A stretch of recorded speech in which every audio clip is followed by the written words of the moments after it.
The Lion King's catchy music and enchanting lyrics has made it beyond iconic, so its prequel successor 35 years later understandably had a lot to live up to. But Disney hired Lin-Manuel Miranda, who worked on soundtracks for movies like Encanto and Moana, so what could go wrong? You had to say anything. You had to ask. Now, I want to preface this by saying I am not a musical theorist, but if you do want to watch a video that goes more into detail for one of the songs, I 100% recommend Astor Rhymemaster's video on Milele. However, Mufasa's songs do have a problem, and I don't think it takes a highly distinguished music composer to realize this. So here's everything wrong with Mufasa's songs and how to fix it. And at the end, I'll explain how there's two really simple ways they could have avoided this entirely. So grab your cream-filled bugs, and let's start with the first song. Not much to say about Ngomso. It's a great introduction and callback to the Circle of Life from the original Lion King movie. They even brought back the same guy who did the props there. However, because it is so similar to the 1994 film with its beginning, it places this film in its shadow, which is the biggest problem with this song, and kind of the others as well, but not much else to say except this was passable. But Milele was not. This is supposed to be the grand introduction to the central theme of Mufasa. I would have rather had it been bad and memorable than whatever they did with this song. Do you remember this song? Probably not. I just wish they would have taken a risk. It was terribly mid. I can't remember a single phrase in it except for Milele. But it was basically just a rehashing of the two sentences Mufasa's mother and father told him directly before the song. So if you're watching this film, you could skip this whole song and not miss anything. It makes me sad because it could have easily been one of the deeper songs in this film, but it lacked the lyrical depth it so desperately needed. Oh yes, the lyrics. The backing vocals are horrible in this song and detract from what little meaning there is in here. We know Lin-Manuel Miranda likes his overlapping vocals. Heck, there's even another song in here that has overlapping vocals. But come on. Right away in the first musical number, you could have had Mufasa's mom sing the first part, then his dad the second part, and at the very end they could sing together in harmony. But alas, something Rhymemaster pointed out was the awkward phrasing of the lyrics. Why do they sing "there's always more" after singing about "there's enough for all"? Huh? It also just wasn't my jam. When we went to see it in the theater, my sister said it felt like a Lion Guard song, and you know what? I agree with her. It's not that the Lion Guard songs were bad. In fact, some of them were quite good. But when you have to make one new song every episode, most of them turn out just being unbelievably forgettable. And sadly, Milele suffers from this. I was sitting there in the theater waiting for it to get good, but it never did. If you like it, good for you. I wish I liked it, but I don't. Once again, check out Astor's video because they go deeper in the song, and they're actually knowledgeable in things music. How to fix it? Unfortunately, probably cut it out, or at least go completely back to the drawing board because this song needs some help. I always wanted a brother. I always wanted a brother. I Always Wanted a Brother is actually what got me excited for the songs in the soundtrack. It's also by far the most popular out of the entire soundtrack. It's quite catchy, and that brother part is classic Lin-Manuel Miranda. I actually didn't like the song when I first heard it. I thought it was cringe and repetitive, but there's another song that blows it out of the water in those categories. We'll get to that. But the more I listened to it, the more it grew on me. Like a fungus. I realize now, after letting my thoughts on this song marinate a bit, although it's catchy, it doesn't make sense, especially with what's going on screen. The animals start singing in the chorus about whether their mama said they could stay up this late. But it's broad daylight, and the whole song felt like it was going for two different things. One being a fun song about how Taka wants to be king and a little bit of a tyrant, and then Mufasa adds a nice part to it by advocating for the circle of life and how good ruling doesn't use power of force, which makes a nice catchy song similar to I Just Can't Wait to Be King from the perspective of Taka and Mufasa. But the other part wants to be a song about how they always wanted a brother and what this means to Mufasa and Taka. Taka being protective over Mufasa, and Mufasa struggles with the concept of being part of another family since he still misses his mother and father. You see, the problem with this song is that it wants to be both, but because it's trying to be both, it means we only get a couple lines for each part that I mentioned earlier. If the song was split up into two, we could have gotten a more compelling song about both messages. The first song could be an extended version of the first half of the song when both Taka and Mufasa sing about their views on royalty. It could have been called When I Am King, and would have been a nice callback to its Lion King counterpart, I Just Can't Wait to Be King, as I mentioned earlier. The second song, based on the latter half of I Always Wanted a Brother, could have kept the same name, but would have been a bit more of a deeper song, discovering the deeper internal struggles of wanting a brother from each brother's perspective. They could have had both songs by extending the part of the movie where both Mufasa and Taka are cubs. I discussed this in my review, but extending Mufasa and Taka's childhood together would have highlighted the two brothers' relationship more, and this would have made Taka's betrayal make more sense. It would have solidified the bond between the two brothers. Having two separate songs and an extended look into their childhood would have been a nice way to show why Taka is overly protective. For Mufasa, it could have elaborated on Mufasa being grateful that Eshe and Taka welcomed him in, which is already shown but glossed over in my opinion. That would have been perfect, but I do understand that you get a limited runtime for the movie and therefore the songs have to be spread throughout, so it makes sense why they chose two messages in one. And it's not that they don't get the meanings across, it's just they're too short to give any of these aspects any deeper meaning than, oh, that was a fun line in the song. And this is me nitpicking, but the transition from a super deep moment with Mufasa to all of a sudden, whoop, they're big now, felt really weird to me. But that's just nitpicking again. Oh boy. Bye-bye. Bye-bye.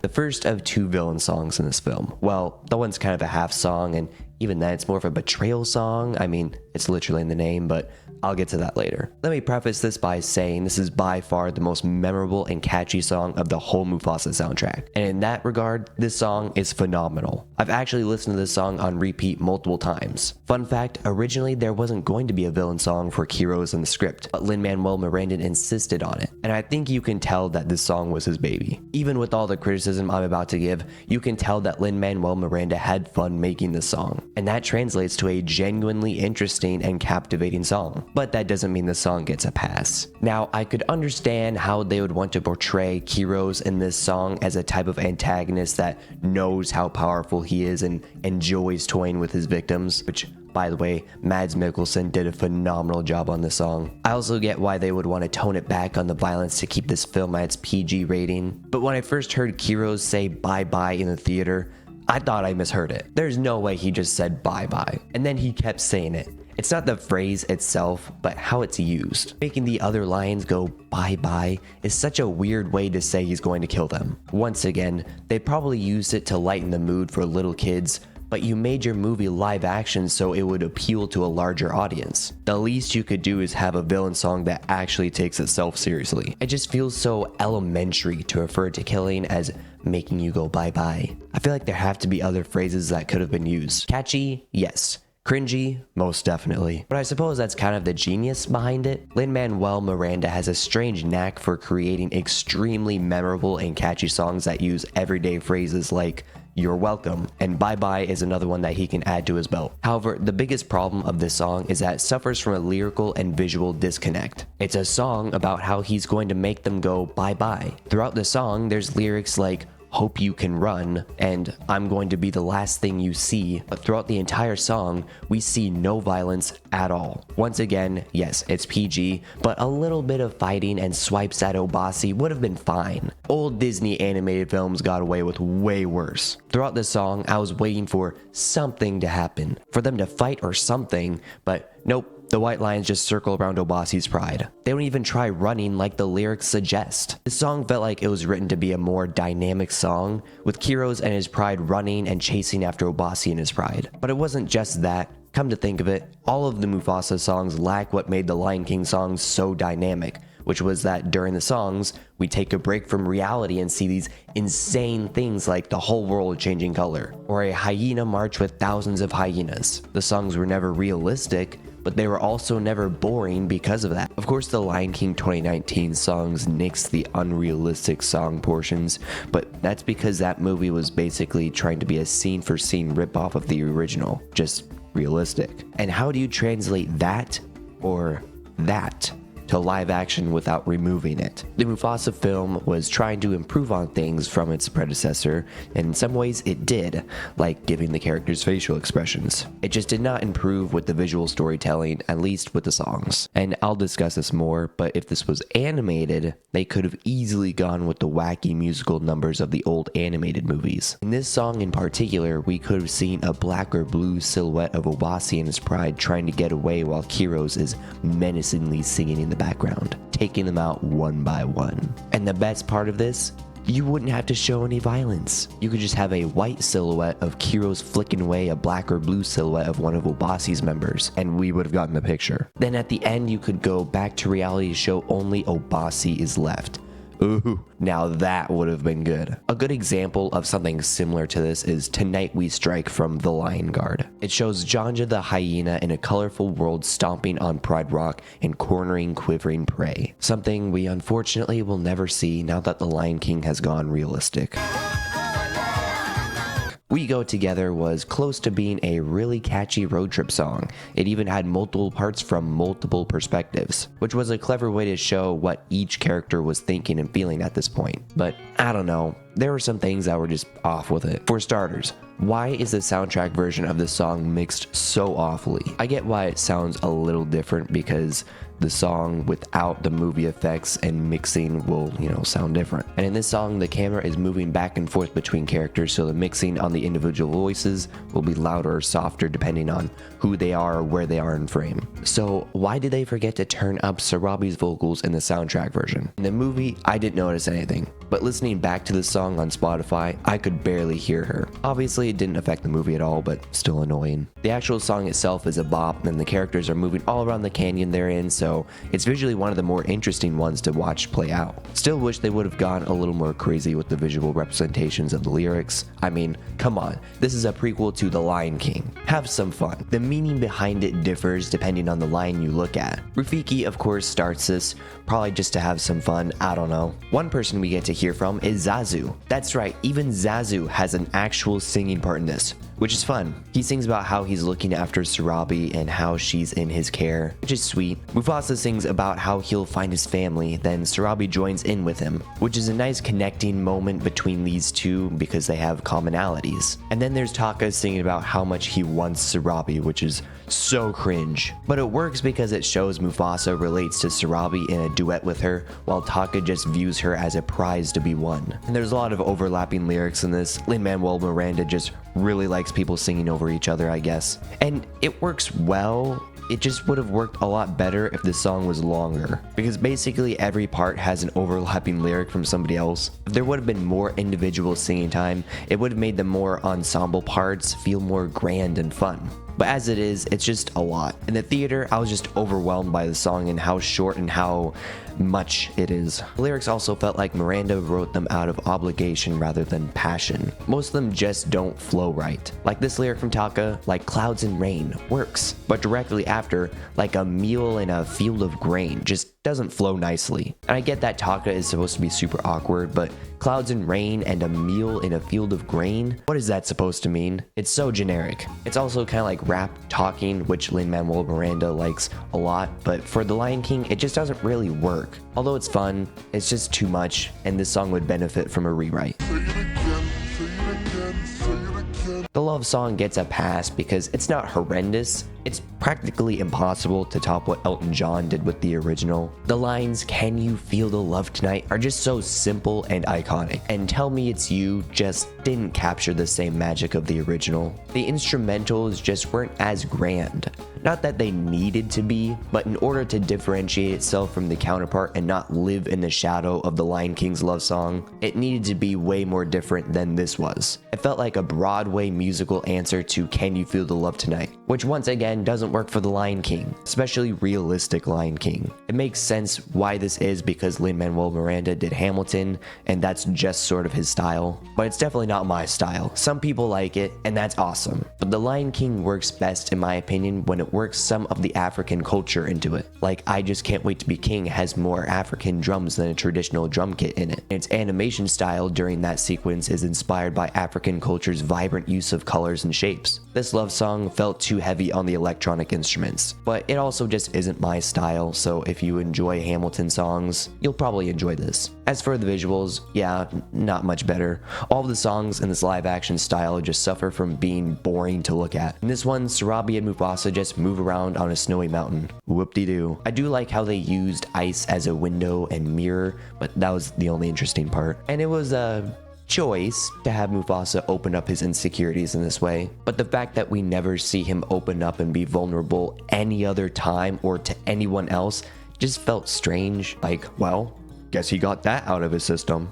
Now time to be a leader. Now, I'm not a therapist, but feelings and insecurities, especially the kind Mufasa faced over the years, take time to work through, not just one musical number. Now, if we had seen more of Mufasa in Taka's childhood, maybe he worked through some feelings there, but once again, we didn't see much of that. The lyrics were fine, once again, kind of felt rushed and like Miranda was just doing it for a paycheck, but the biggest thing is the instruments need a rework, because the electronic Broadway thing ain't doing it for me, Chief. Honestly, one of the better songs, Brother Betrayed, is a heart-wrenching look into the Mufasa-Sarabi love story from the perspective of Taka, who of course is in love with Sarabi, or more in love with the idea of Sarabi. It's just sort of him processing his feelings until eventually he says he has a brother no longer. But the icing on the cake, it has a lot of musical similarities to I Always Wanted a Brother, which brings it full circle to Taka's anti-arc. It's a short song and is pretty forgettable. Definitely not a song you'll be whistling while you work, but it still serves its purpose, and it doesn't overstay its welcome. For some people, this is their least favorite song, which I could see, but in my opinion, it's pretty good. This just once again suffers from the bland visuals. It's just Taka on a mountain. Overall, the song suffered from bland visuals, yes. It was better than the 2019 movie, so I'll give it that, but the lyrics truly felt uninspired. It felt like Lin-Manuel Miranda only had fun making one of these songs, which was Bye Bye, and even then, there was a disconnect from the lyrics and what was actually happening on screen. I've said this, other people have said this, but it's clear he did this for a paycheck, because his other stuff win Oscars, and none of these songs even got a nomination. Overall, maybe he just wasn't the right fit for Mufasa. He just lost the African vibe and magic of the original, something that the direct-to-DVD animated sequel was actually able to do, and probably with like a quarter of the budget. What's really sad is there are two ways they could have avoided this entirely without even changing the story or the songs that much. One, make it animated. Lion King songs lend themselves to being over the top and over dramatic, which pretty much only works if it's animated, specifically 2D animated. And two, incorporate more African flair into them. They felt like soulless theater rap songs because they basically are. That's not a knock towards Lin-Manuel Miranda. He specializes in that, but he can also create magical, catchy tunes that are inspired by the culture it's based off of, like with Encanto. But I didn't feel that here with Mufasa, at least with most of the songs. But let me know your thoughts in the comments, and if you're a Lion King fan, you'll probably like my other content, like the video that just popped up on screen. Also, be sure to subscribe so you don't miss when I post next. But Hakuna Matata, no worries if you're just stopping by. Thanks for watching. I'm Tate. Farewell.